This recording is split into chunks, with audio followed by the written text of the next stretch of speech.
بسم اللہ الرحمن الرحیم۔ حدیث نبوی۔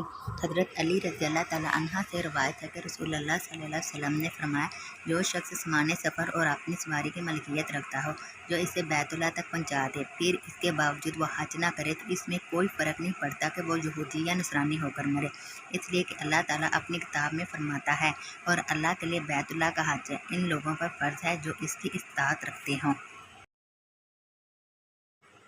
حضرت ابن عباس رضی اللہ تعالیٰ عنہ سے روایت ہے، رسول اللہ صلی اللہ علیہ وسلم نے فرمایا، اللہ تعالیٰ کو کوئی عمل کسی دن میں اس قدر پسندیدہ نہیں ہے جتنا کہ ان دنوں میں پسندیدہ اور محبوب ہوتا ہے، یعنی ذی الحج کے پہلے عشرے میں۔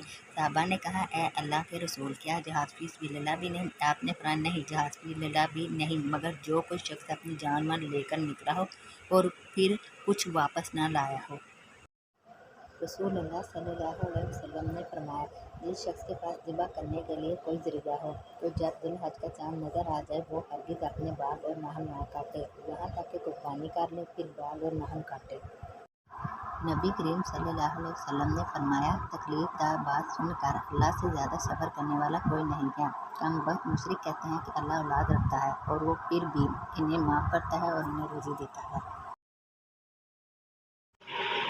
ایک دن امیر المومنین عمر الخطاب رسول اللہ صلی اللہ علیہ وسلم سے ملاقات کے لیے گئے تو رسول اللہ صلی اللہ علیہ وسلم کی یہ حالت بیان کی۔ اس وقت نبی کریم صلی اللہ علیہ وسلم ایک چٹائی پر تشریف رکھے تھے۔ آپ صلی اللہ علیہ وسلم کے جسم مبارک اور اس چٹائی کے درمیان کوئی اور چیز نہیں تھی۔ آپ کے سر کے نیچے ایک چمڑے کا تکیہ تھا جس میں کھجور کی چھال بھری ہوئی تھی، پاؤں کی طرف ککر کے پتوں کا ڈھیر تھا اور سر کی طرف مشکیزہ لٹک رہا تھا۔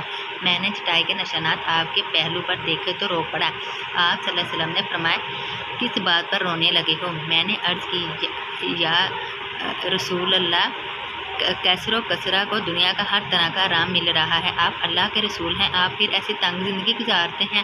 نبی صلی اللہ علیہ وسلم نے فرمایا کہ تم اس پر خوش نہیں ہو کہ ان کے حصے میں دنیا ہے اور ہمارے حصے میں آخرت ہے؟